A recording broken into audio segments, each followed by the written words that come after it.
This is it, the best part of your day and the best part of ours. Welcome to Inspired Sports, your place for clean sports talk with real inspiration. I'm Alex Pratt alongside the Scott Jakeway. Hey, Alex, how's it going? Hey, man, nice to see you. What's going on with you? Well, it just feels like I've got these jerseys hanging up and you're missing a jersey. And I am missing a jersey. The time has finally come. We have had viewers asking for weeks. When is the punishment? I guess technically you could measure it in weeks. It might be more accurate to measure it in months. True. But the day has finally come. The jersey has arrived. And I think it's my time. Punishment jersey from Thanksgiving. Go ahead. Tell them to build the story. Have your moment, Scotty Jakeway. To remind all of our viewers that may or may not have been watching and listening back around Thanksgiving, we had a little bet. Thanksgiving Day, my Dallas Cowboys were playing Alex's Kansas City Chiefs. And we had a bet that whoever's team won got to send the other one a jersey to hang up behind them for an episode or two as punishment. And I will admit, it took quite the journey to get this jersey to Alex. I had wrong addresses. I had snowstorms. No. You tell the truth, sir. Don't you try to be journalism adjacent right now. You didn't have the wrong address. You wrote the wrong address. I typed the wrong address in. I had a snowstorm. It seemed like everything was coming against me, but the day's here. Wait, take credit for a snowstorm that was not in the desert you live in. There was a snowstorm in America. It wasn't where you live in Arizona. Full disclosure, it got stuck in Las Vegas. I couldn't tell you why. It did a weekend in Vegas. The jersey hung out in Las Vegas for a week. And only time will tell why. But it was there. Tom Brady heard about it. Brady heard about it. So, Alex, minority owner Tom Brady of the Las Vegas Raiders had to drop that in there. That's my guess, by the way. Do I get a few guesses? Let's at least do that for the fun of it. Yeah. I'm sitting over here and I've been wondering for months, not weeks, what punishment jersey you sent me. And in my brain, there's so many options. It could be someone who's in the Super Bowl this week. You could have sent me a Sam Darnold. You could have sent me Bo Nix, who I've been bashing all year long, who is Bo Nix is your Caleb Williams. There's just a general disdain for them. But the all-time, Tom Brady, the guy that growing up as a Joe Montana fan, broke Joe Montana's 4 Super Bowl record, and the guy that my Patrick Mahomes is obviously chasing in terms of greatness, because Patrick Mahomes is not competing with anyone currently in the league. That's for sure. And I'm wondering who you could have possibly picked. But part of me, I want to be honest, part of me wishes, this is my wish. This is actually who I wish that it is. Okay. And it's still a punishment. Nothing would make me happier than if it's a Jamarcus Russell jersey. Just the worst Raider, biggest flop in the history of the NFL, Jamarcus Russell. That's why it was hanging out in Las Vegas, because he was a Raider, and that would just make me smile. I would even enjoy that, but I don't think you did. You're not giving anything away as I name players. Nah. For all of our YouTube viewers, they're trying to read Scott. I need to get to this. We've belabored the point. I'm not letting anyone in on the secret until you open that jersey, because it is still sealed in the package. No matter what happens, the best part is you had to pay to send it to me twice. That just makes my heart happy. I did have to pay to send it to you twice. Wait a minute. All right. Is there a package inside the package? There really is a package inside the package, because you put the wrong address on there. That's amazing. I literally didn't know that. There we go. All right, folks. This is it. Who could it be? Oh, is it a Raiders jersey? What is this? Disgusting. No way. Is it a Jamarcus? I called it. It's a Jamarcus Russell jersey. I called it. Scott, tell the people we had no conversations. They're going to think this is so fake. Tell the people. It was not. I have not given Alex any hints whatsoever. And the moment he said, the worst would be Jamarcus Russell jersey. No, best. That would be amazing. The greatest symbol of how awful the Raiders are. Jamarcus Russell. The worst player, the worst pick of Alex's least favorite team, Oh, that's fantastic. and it's That is signed. It's a fantastic. signed Jamarcus No, Russell it's jersey. not. It is Yeah, not signed. it is signed. That is autographed by Autographed. Jamarcus. It is autographed by Jamarcus Russell, Yeah, everyone. I'm yeah. sorry for the poor audio as I turn around to hang this jersey up. No, Right there, everyone.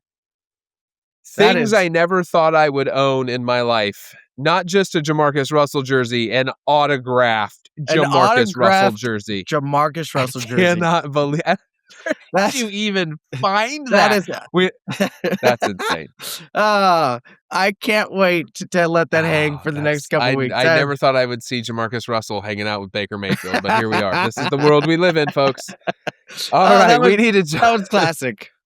Oh, we what a need way to to open jump up. into Yeah. our Super Bowl preview show, and we are taking our trademark segment, Did That Just Happen? And we are turning it into, Will That Actually Happen?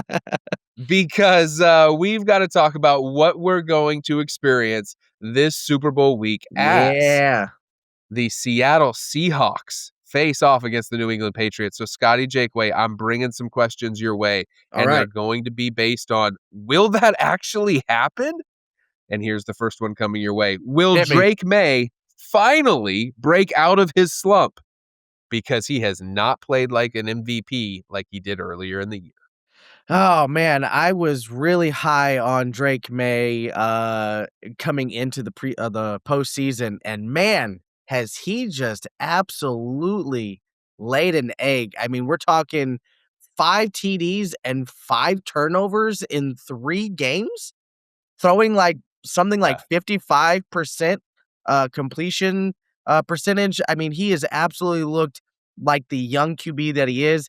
And so, no, I don't think he breaks out of this slump. I think the Seattle Seahawks defense pushes down on the accelerator, pressures him, and I think we see, like, if I'm calling it, if I'm wild card Jakewaying it, I'm thinking 5 or 6 sacks. I think that they just Wow. absolutely manhandle Drake May and punish him and really show him that this is Seattle's season. And so no, I don't think he breaks out of the slump. I think he continues the postseason slump. Okay, I hear you because he has already had a 5 sack game in the playoffs, Yep. and I hear you. How could he possibly have won those 3 games I'm saying. having only total touchdowns? That's rushing and passing, and had 5 total turnovers, interceptions, and fumbles. Okay, I hear you. Okay, but hear me out. You cannot hold the Denver game against him.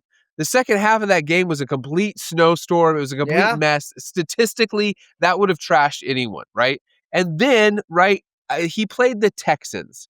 I personally believe the Texans had the best defense in the league this year. There are many Yeah. statistics that will back that up. I'm not going to waste our viewers' time as we've talked about it before.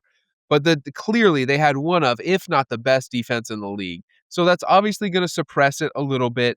They played the Chargers. I think the Chargers defense a little bit overrated, but still good. And so it was his first playoff game. I just feel like there's a lot of these little things. I think this is it. This is the moment. 2 weeks to prepare. Here's what people are forgetting. Josh McDaniels has been in this game before as an offensive coordinator many Mhm. times with Yeah. Tom Brady. He's going to know exactly how Mm. to prepare Drake May for this game.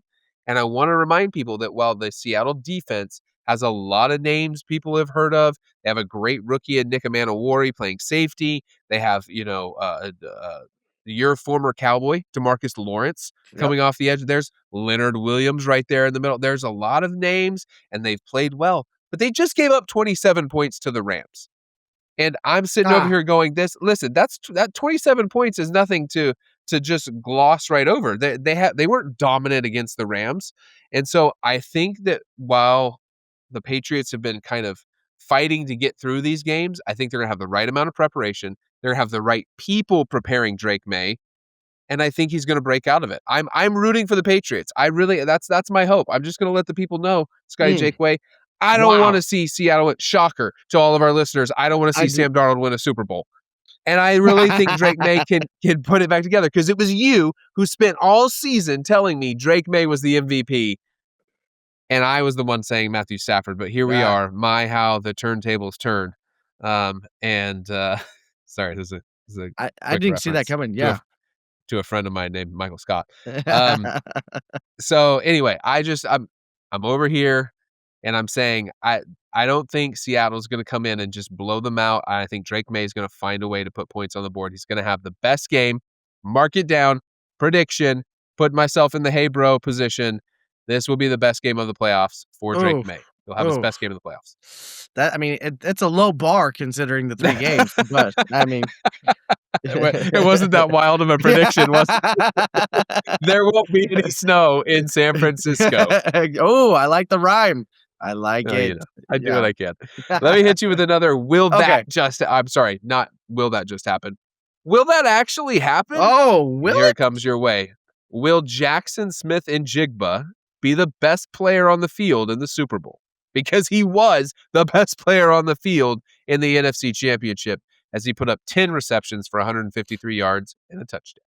I listen, watching JSN against the Rams made me a believer. I Yeah, mean, right. he was like I mean, I think I saw a statistic that he faced 6 different defenders and caught a pass against all 6.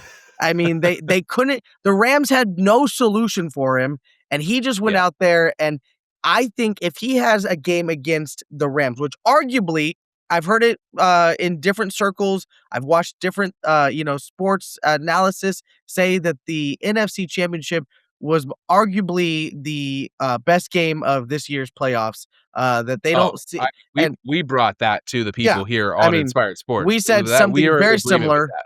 Yeah, and so if JSN can have that kinda game against the Rams, I don't think there's any chance that the Patriots slow him down any further, and I'm gonna go one step further. If we're gonna just start throwing out wild card predictions, I predict that Sam Darnold is borderline Darnling, and the only thing that saves him is JSN comes out and just wiles out, and I'm predicting JSN as MVP of this year's Super Bowl. Oh, you just go ahead and throw a prediction out there. Throwing out there. We're Yep. just throwing shots. I'm gonna cheat, okay? I'm just gonna tell you that I'm gonna Okay. cheat. I don't is it cheating if you tell people you're gonna cheat before you cheat? Nah. Here comes the cheating. I mean, it is for Okay. Bill Belichick, it's why he's not in the Hall of Fame. Oh, sorry, that was Oh. that was a Oh, too stray. soon, That's too soon. that's for another that's for another Patriots podcast. Listen, I'm gonna cheat here a little bit. Will Okay. Jackson Smith and Jigba be the best player on the field in the Super Bowl? Yes. Will he Ooh. have the best game of anyone in the Super Bowl? No, because I Oh, believe the Patriots are fully convinced and fully devoted to we may lose this game, we will not lose this game because of Jackson Smith and Jigba. In okay. other words, they are retaining the old Bill Belichick motto, which is I'm going to take away your best option. And if you can beat me with all the other options, congratulations. But I'm not letting your best player or your best option be the reason we lose. And I think Mike Vrabel, who played for Bill Belichick under that motto that we heard for 2 decades, oh, Belichick, you just hear every announcer in every game. Belichick loves to just take away your top weapon. That's how he builds his defense. And like there was just such genius to, hey, maybe we should try to stop the guy who's the best. Right. Like I never really thought it was this great defensive revelation, but I do think that it's a smart way to approach things. And I think Mike Vrabel will take that approach, and the Patriots defense will take that approach with Jackson Smith and Jigba. If they can beat him with Cooper Kupp, then go for it. If they can beat him with Kenneth Walker out of the backfield at running back, then go for it. If they can figure out how to do it with something else, but I don't think he's going to be able to break through. I think the Wow. Patriots are going to be committed to shutting him down at all costs. Wow, that's a pretty high compliment if a defense and a team just completely focus all of their attention, all the resources to one man, and maybe the Seahawks already are planning for that, I don't know, but that's an interesting take, that they're so scared of him, that they're so threatened by him, that they're gonna put everything they have against him and force one of their other assets to, come through. Not a bad take, we'll see. I like But the let's be idea. honest, he led the league in receiving yards. I If mean anyone could I mean, still rise above, I'm with you. yeah, It's probably JSN. I just think the Patriots are going to go down with that strategy. It's either yeah, going to lead them to victory or they'll lose trying. yep. That's it. So let me ask you one more. Will that actually happen, Scott Will it? Jakeway? Will it? This is it. Will the Super Bowl be an instant classic with Oh, an epic ending? yeah. I mean, listen, there's plenty of movie series that the second movie is the best movie. I mean, you've got Back to the Future 2, you've got Karate Kid 2, and you've got the Seattle My Seahawks and mind the is melting. My Patriots mind is melting. Part Neither of those 2. things are true. This is Oh, not a movie podcast. absolutely. Neither of those things are true. The Absolutely. second Back to the Future is not better than the Best first Back one. to the Future. Best That's one. it. It is sheer insanity. Best Back to the Future, the Karate Kid, the best Karate Kid, the second one, I and would the I wow. listen, I'm gonna take a moment just to gather myself. You just tell the people. the Seattle Seahawks and the New England Patriots Part 2 is going to be an epic battle. It's gonna be a game that we write home about. It's gonna be one of those games that we remember for the next 10 to 15 years, and it's I'm going to sorry, I have be to ask you. When you write home about it, are you gonna put the right address on the envelope? I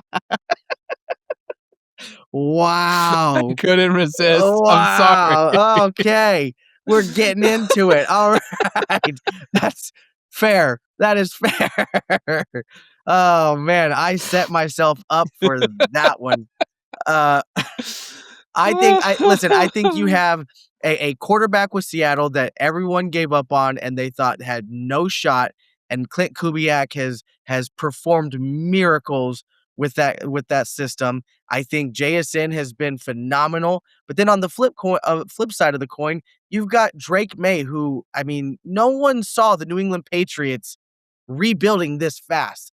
And all of Yeah, a sudden, that's true. you've got two teams that foreseeably at the end of the season we're going, these are not only two teams that found a way to the Super Bowl, they're arguably the two best teams, like legitimately from the NFC, the AFC statistically, you're looking from all sides of the field. They are both extremely powerful teams, and I don't think during the preseason anyone saw this coming. And so for that fact alone, that both teams have just completely beat all expectations this season to make it to this game, and now we've got a rematch of the last, what was that, 10 years ago? And I mean, I think it's going to be epic, and I think that we're going to see a one of those. It's close, but it's not, and I think Seattle doesn't need, a last second touchdown. I don't think it's gonna be something that's like, "Oh, this is epic," Hail Mary. I think they're gonna go into the 4th quarter, it's gonna be close, and then they're gonna pull straight away from them in the 4th quarter, and I say Seattle wins by 2 touchdowns. Whoa, okay. With 2 touchdowns, I Yeah. feel like that's another middle name for Scotty Jakeway. Scotty 2 touchdowns Jakeway. Is anytime Scott wants to let you know that he is confident someone's going to win, he's like, "They're gonna win by 2 touchdowns." Yep, That's 2 touchdowns. 2 touchdowns. So, I don't see that happening. I think it is gonna be an instant classic with an epic ending. I think it will come down to a final drive.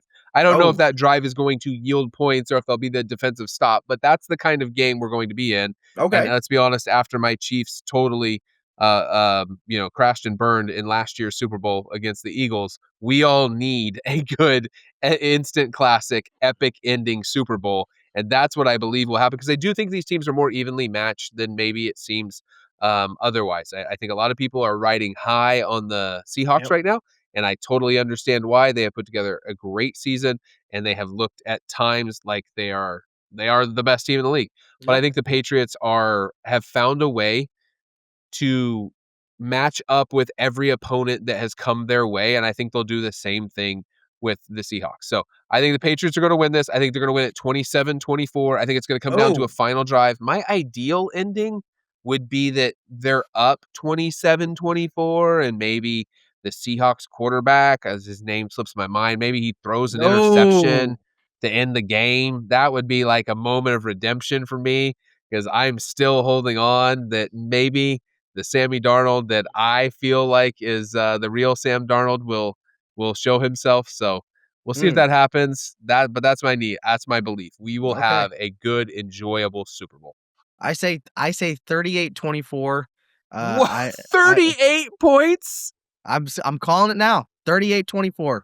Write it down. 2 touchdowns. Dude, that does- I'm saying it. 2 touchdowns. I like But it. we've talked Super Bowl, we talked coaches last week, and now something that our fans have been asking for now that it's the end of the season. Let's It's move on true. to the next segment. Something we created ourselves. This is not a regurgitation of anything anyone else has done. We have come up with our own awards because, MVP and Coach of the Year, those are kind of a little Boring. boring and not very fun to talk about. So we decided what better way for us as Inspired Sports to inspire fans than to come up with the Way More Fun Awards. The Way More Fun Awards. So Alex Pratt, we're gonna talk. We have 5 categories I'm gonna hit you with, and I want to hear your thoughts. So the first award in the Way More Fun Awards from the Inspired Sports Podcast, Football Edition, is the We Got Our Guy Award. And this is we had 10 coaching hires in this offseason. Alex Pratt, Wild. who is the best new head coach hire? The best new head coach hire. So when we were talking a lot about the coaches and the coaching changes, I was over here pounding the table for a guy named Kevin Stefanski. Mm-hmm. And then something happened I didn't expect. And that is the Tennessee Titans went out and got Robert Ah, Saleh, defensive coordinator for the 49ers, former head coach of the Jets. And yes, that was the weird experience in New York where he got 1 year of Zach Wilson, poor Robert Saleh, and 2 years of old Aaron Rodgers and injured Aaron Rodgers, poor Robert Saleh, yeah. and got fired, right? I think Robert Saleh, what he was able to do this year with the 49ers defense, which we watched them lose their very best players, Fred Warner gone, Nick Bosa gone, and yet the 49ers Yeah. somehow put together a great season. Obviously came up short of their goal, but it was enough for the Tennessee Titans to go, that's who we need. That guy can change our culture. That guy can build our defense. But that's not the only reason because, head to head, 1-for-1, maybe Robert Saleh isn't the best coach that got hired. But when you add in the fact that he got Brian Daboll to come be his offensive coordinator, this is a Yeah. 2-for-1 deal, baby. The Tennessee Titans just crushed it. They have a young quarterback named Cam Ward, who's wildly athletic with a cannon for an arm and taken number 1 overall. And now they have the guy who helped turn Josh Allen into the version of Josh Allen we now know. And so I think when you put those two things together, I think it's the best hire. I also think not all jobs are created equal. When you're the New York Giants and you're like that you've won Super Bowls and you're in the big market of New York City, or you're the Baltimore Ravens and you have Lamar Jackson waiting on your next coach, to go and get the quality that the Tennessee Titans got with having no storied history, with being in the middle of the country, not in a huge market, and with a quarterback who looks promising but isn't proven at all. I think to get those two guys, absolute slam dunk, home run, touchdown, whatever sports analogy you want to use, they crushed it. They get the We Got Our Guy award. Alex, we are going from different angles and picking different coaches for this, but our reasoning seems to be very similar. My pick could have been Harbaugh. It could have been Stefanski. No, but my pick is none other than Clint Kubiak with the Las Vegas Raiders Wow. because he has NFL bloodlines. His dad was a quarterback for like 9 years and then ended up winning a Super Bowl with the Denver Broncos. His brother Clay is an offensive coordinator with the San Francisco 49ers and crushing it. He's arguably what you just said about the Titans. He's going to get a number 1 pick in this year's draft, which arguably is going to be Fernando Mendoza. And if he can unlock Sam Darnold to the Super Bowl, then I think he's got the sky is the ceiling with Fernando Mendoza coming in with Clint Kubiak. And I think they're going to actually see, because here's the thing. He was most successful as an offensive coordinator when he had an alpha dog wideout. JSN with the Seattle Seahawks. He had Justin Jefferson in Minnesota in 2022. And guess who he has in Las Vegas? He has Brock Bowers, baby, who can fill in the Brock Bowers love as that tight end. Listen, I think he's got the pieces there. They're going to go out and get their quarterback, and we're going to see a massive turnaround and we're gonna be singing the praises of Clint Kubiak. And I had to wait to tell you that when we were talking rundown. I couldn't reveal it because A, I knew what jersey was gonna be hanging behind you, and B, I knew that you had a disdain for the Raiders, so I had to kind of keep that secret in. But that is my first Uh, award. I can't wait to. First of all, technically, the guy hasn't been hired yet. Okay, Yeah, so nothing could be more Scotty Jakeway than over here breaking news. He's just over here like he's it's a prediction about who's going to get hired. it's all done. I mean, it's all but done. I It mean, is. he It is is. I'm just giving you a hard time. Yes, he's okay. basically accepted the job. He's not going to accept it officially until after the Super Bowl. And Yeah. yes, offensively, he looks like a guy, but he has no head coaching experience. So we'll see how that plays out. I'm also just quick small thing I just want to mention here. I'm not fully sold on Fernando Mendoza. Oh, Maybe that's a topic for our next episode. I don't want to get too yeah. far into that, but I think a lot of people are really riding that train, and I don't have a ticket. I don't got a ticket Mm, on that train. we'll have to see. Okay, real quick, let's go to the next one. The next way more fun awards by the Inspired Sports Podcast is the Trash Can Treasure Award. This one is the free agent or late round rookie who has turned out to be awesome. Okay, I'll keep this one short. I like this one because I don't know if other people are thinking about this, but the Patriots had a ton of cap space and they went out and they paid a bunch of money for a lot of people, the Stephon Diggses and some other people. But one person they spent a bunch of money on was defensive tackle Milton Williams. Mm, And he has solidified that defensive line. That defense looks so much better than last year. And I think it starts with him clogging up the middle, getting pressure. He has one of the highest pressure rates of any defensive tackle in the league. And I also think it's very interesting that, and the proof is in this fact. He's the only person this year, at least as a starter, who could win a Super Bowl in back-to-back seasons. He's the only one who could be a back-to-back mm, champion because he came from the Eagles. So he's got a true. ring, and he could win another. So he's the only guy in the world. He's like, I'm the only back-to-back champion in the world. My Trash Can Treasure Award has to go to none other than my boy, Cam Scattaboo. Fourth Uh, fourth round pick.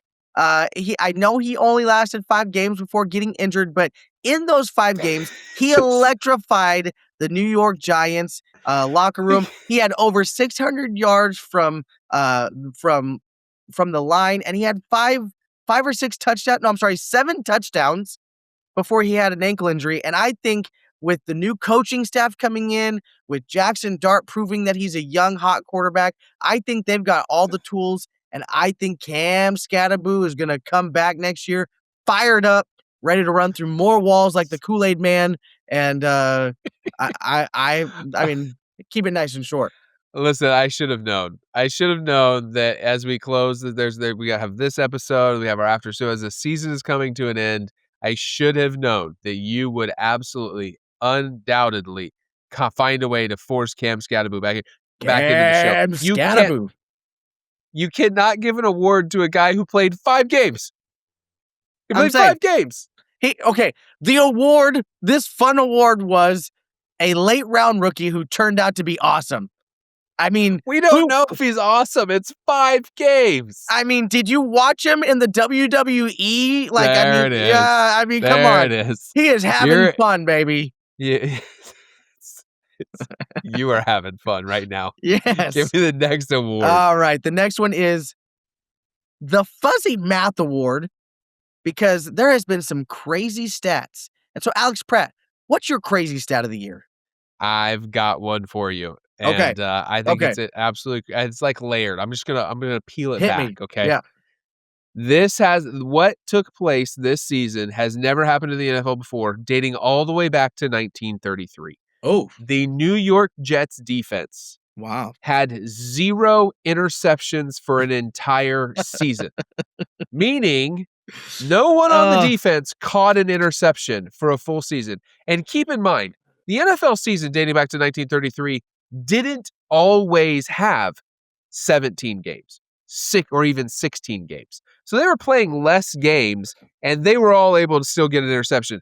The only team in the history of the NFL to have 0 interceptions for a full season on defense, this year's New York Jets. It is shocking. It is kind of sad. And the part that just really, really makes it sound like it was completely impossible is that their head coach, Aaron Glenn, is a former defensive back.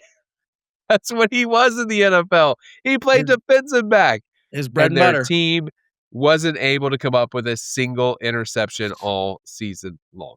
Well, that's a pretty fuzzy bath award for sure. I don't know how you do that. I mean, you have one job. But my fuzzy mouth award, I was looking up some research and I couldn't find an entire season statistic for this, but in the first 7 weeks, there was like 33 total or lead changes in 26 different games in the last 2 minutes. There was an article I read Wow. that said 33 lead changes with 2 minutes or less in the regular season, That's which wild. it just blows my mind how many close games there were this season. Do you know what I find interesting? Tell me. Scotty, 2 touchdowns Jakeway, choosing the stat about all the games being very close at the end. Scotty, 2 touchdowns Jakeway, who just made a prediction the Super Bowl will not be close. 2 tutties. And yeah, he's over here telling me how close it's been also. I think you might have just sealed your fate, my friend. We'll have to see if the Super Bowl is another close game. Only time will tell. But we've got 2 more I've got to throw out here. So the next award is the Busted Coverage Award, and this is the player, the team, or just something this year that proved you wrong. This is us finally admitting we were wrong about something. Yeah. Well, listen, all of our listeners know this has been my disaster year, so I could have a list a mile long here. I could talk about Sam Darnold being in the Super Bowl or the Chiefs not making the AFC Championship for the first time with Patrick Mahomes. I could talk about many different things.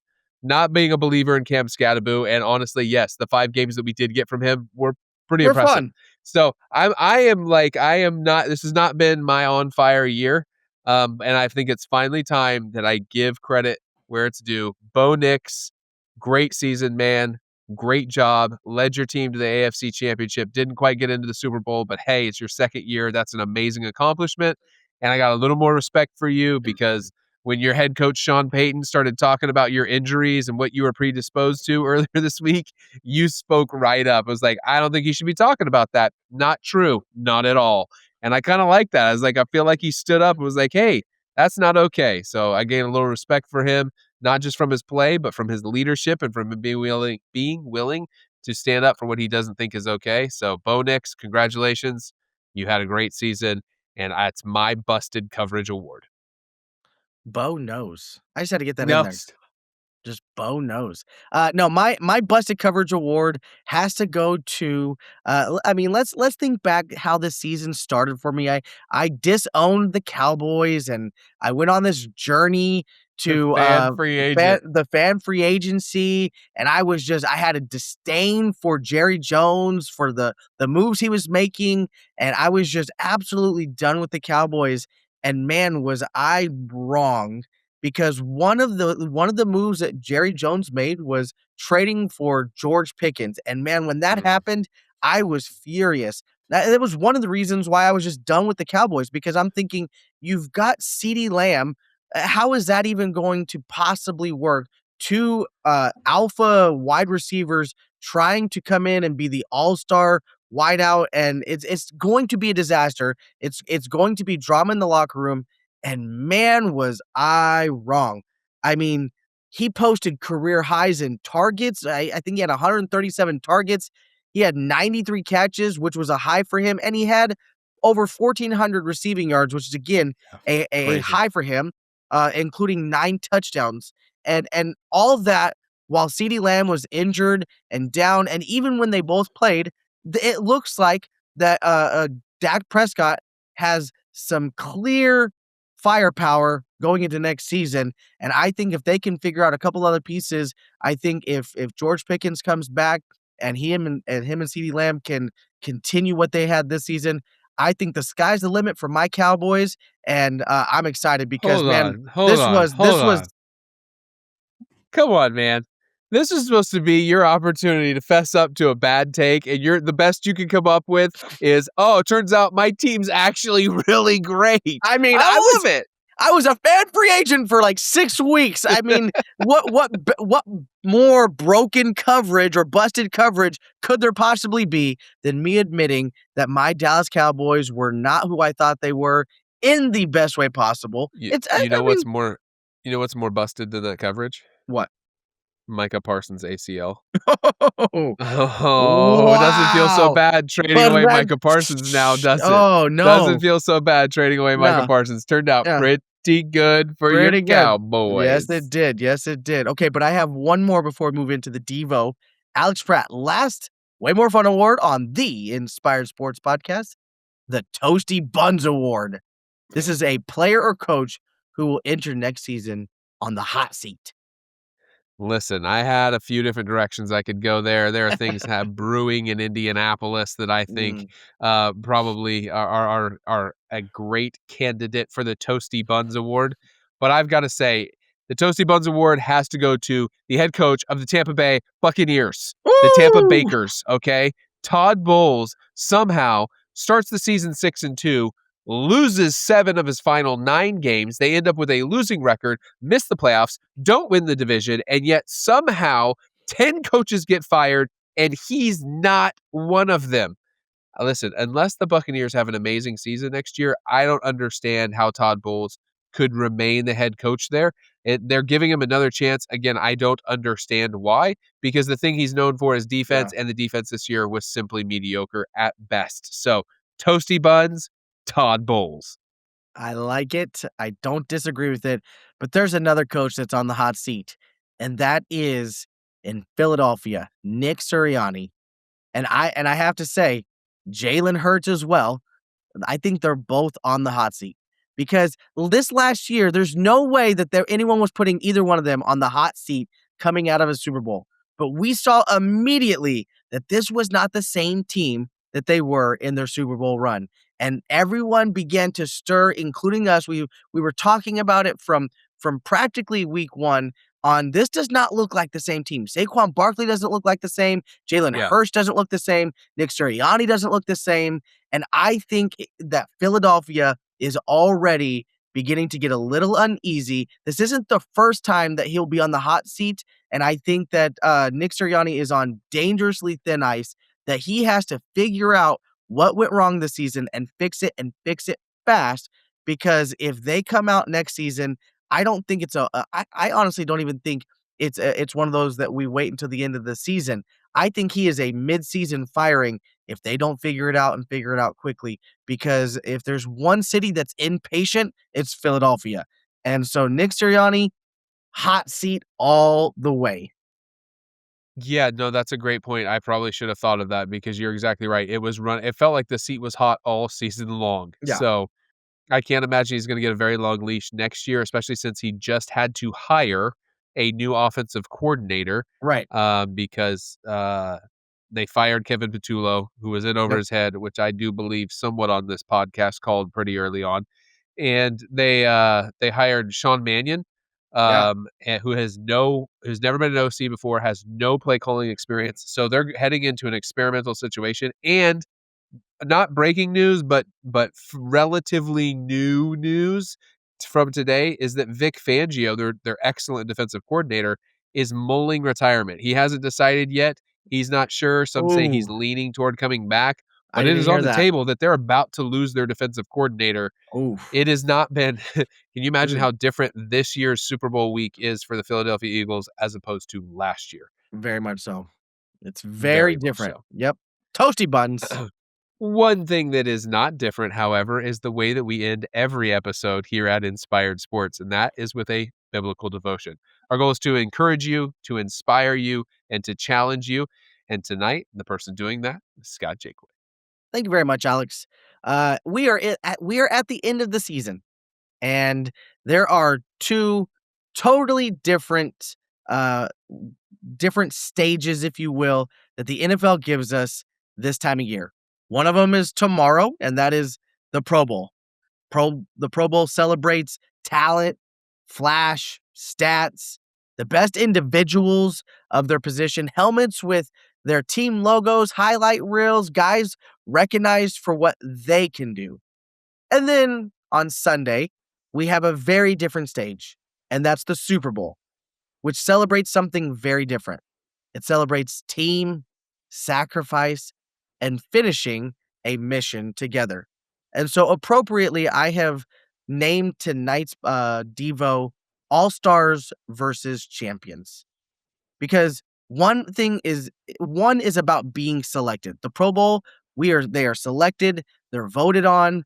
It is something that you perform at a certain level and you get selected to be a part of it.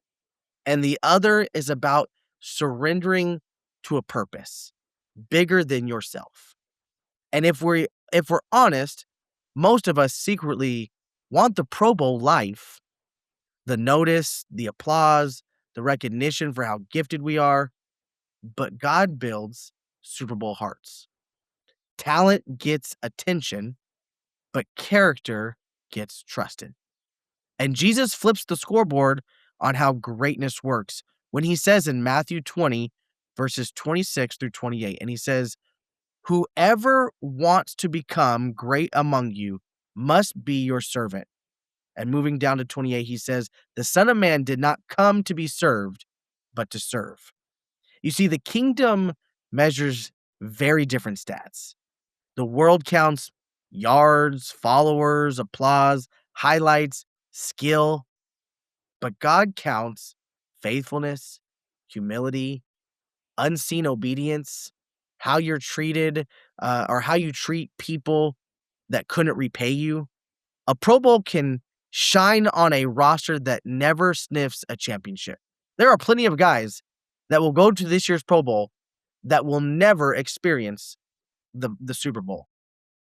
But a champion is built in blocking assignments no one claps for. The plays nobody sees decides the game. Because if we're honest, we will, even on this podcast, highlight certain plays and certain players. But we both know, Alex, that a Super Bowl championship team is a 53-man roster. It's not one singular quarterback. It's not one alpha wide receiver. It's not one last-minute field goal. But it takes plenty of blocks, plenty of tackles, plenty of coverage that no podcast, no sports center is going to talk about. But Super Bowls are rarely won, like I said, by one superstar moment. They're won by left guards who never hears his name. I mean, can you think about in a 53-man roster, how many of those guys from even let's just go last year, the Philadelphia Eagles.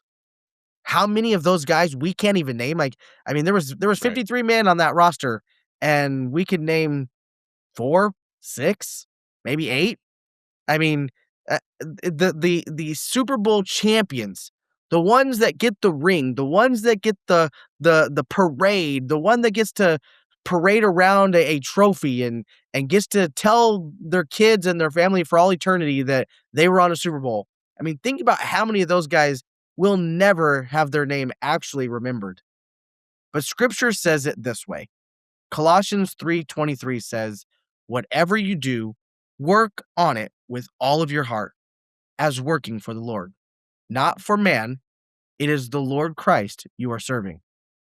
This verse is spiritual film study. God is watching the reps nobody else notices. The way you prepare when you're not starting. The way you respond when you're not featured. The way you serve when you're not celebrated. That is championship faith. I can't tell you how many times that I have at church broken down the chairs or turned off the lights or cleaned a toilet or a spill in the foyer and no one else was watching.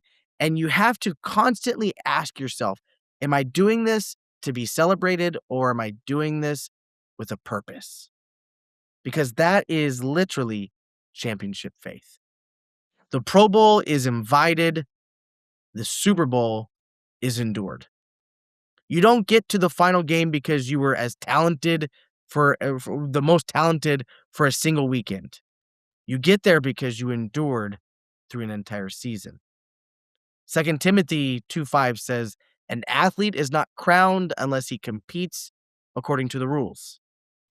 Discipline before platform. Integrity before influence. Process before the parade. A lot of believers want Super Bowl fruit with Pro Bowl commitment. But God grows oak trees, not confetti cannons. God drafts differently than the scouts. Remember how teams evaluate talent based off of height, speed, the measurables?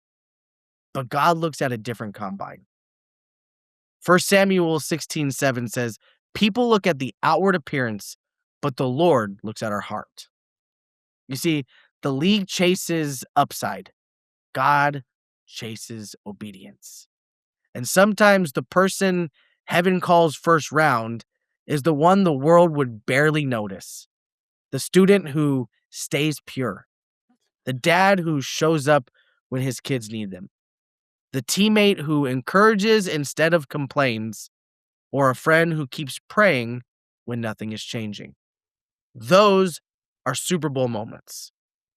Built for the moment before the moment arrives. Championships teams don't rise to the occasion, they reveal what they've been practicing. The New England Patriots and the Seattle Seahawks did not just wake up on Saturday and say, maybe we should start preparing for tomorrow. No, they have literally been in the gym and on the field and doing this has not been a 2-week vacation for them, and they're just going to wake up and say, "Okay, let's go play a football game." No, they have been preparing relentlessly. And that is the difference, because the difference between the Super Bowl and the Pro Bowl is the Pro Bowl is a vacation. They look at, for many years it was in Hawaii. It was highlighted as oh man, I got invited to the Pro Bowl. I get to go on vacation. I get to play in these little games to show my talent and maybe go out there and play a couple downs, and everyone's going to highlight, the highlight of me being selected. I was selected. But I guarantee you, ask any real athlete, if you could go to all of the Pro Bowls and never go to a Super Bowl, or you could go to multiple Super Bowls, but you would never be invited to a Pro Bowl, I guarantee every single real, authentic athlete would pick the Super Bowl every single time, because it is an enduring rather than a vacation. Championship teams rise to the occasion. And Luke 16:10 says, whoever can be trusted with very little can also be trusted with very much. You see, the Lombardi Trophy is heavy because it's carried by all of the habits that led to this moment. God prepares big stages through small faithfulness. Showing up on time, speaking truth when it's not easy, forgiving quickly when you really just want to be mad, or loving when you're tired because you're not feeling the reciprocation of that love. That's weight room work for the spirit. Strength for the long season. You just said it, Alex, a few moments ago. The season is long. It is week upon week upon week, game after game after game. Every team hits November tired. Every believer hits some seasons of life in the same way. We've read the scripture before, but it's, I think, fitting. Isaiah 40 verses 31, and it says, those who hope in the Lord will renew their strength. They will soar on wings like eagles, and they will run and not grow weary. Your energy will run out. Let me look straight at the camera and say it very clearly. Your energy will run out. But God's doesn't. Super Bowls are won in fourth quarters. Faith is proven in the small place. But here's the question. Do you want to be remembered as an all-star or a champion? Because there are a lot of all-stars in sports that have never tasted a championship. And there are champions that are not really known to be all-stars. I mean, there are guys that have been on Super Bowl teams just by happenstance, winning multiple Super Bowls or championships, and they've never been known or never be remembered as an all-star. So the question is how do you want to be remembered? All-stars chase moments. Champions chase a mission. All-stars ask, "Did I get mine?" Champions ask, "Did I help us get ours?" And the beautiful part is this. Ephesians 2:10 says, "We are God's workmanship, created in Christ Jesus to do good works, which God prepared in advance for us to do." You see, God has already drew up the Super Bowl winning play for your life. Your job isn't to be impressive. It's not to be an all-star in that moment. It's to be obedient to what God is calling you to. Man, Scott, that was honestly, that was awesome. I genuinely feel inspired. I'm not being hyperbolic here. I feel like I just heard a really awesome halftime speech. Like it's the Super Bowl is on Sunday, and no doubt both of those coaches have thought about and planned out kind of like, hey, if we're in this scenario, I'm going to talk about this, and if we're in this, and I Yeah, really just feel like that's a run through the wall, run out the tunnel, and as a team get the job done. yeah, I couldn't help but think of, the way that you built that entire devotion just being like, do I wanna be about myself, yeah. or do I wanna be a part of something bigger than myself? Right. And that's what it is to be a part of the kingdom of God. So, Amen. Scott, that was incredible. Thank you so much for sharing that. We hope everyone who heard that takes time to reflect on that throughout the week and finds the inspiration and the challenge that Scott put in there for you. We want to thank you, as always, for listening to Inspired Sports and for taking the time to be with us each and every week. We will be back after the Super Bowl with all of our wild reactions to what Yeah. we believe will be an instant classic, or maybe it'll be a 2-touchdown Scotty Jakeway day. I don't know, You but never we'll be know. here to talk about it, and we hope you listen then as well. Thank you for listening to Inspired Sports, your place for clean sports talk with real inspiration.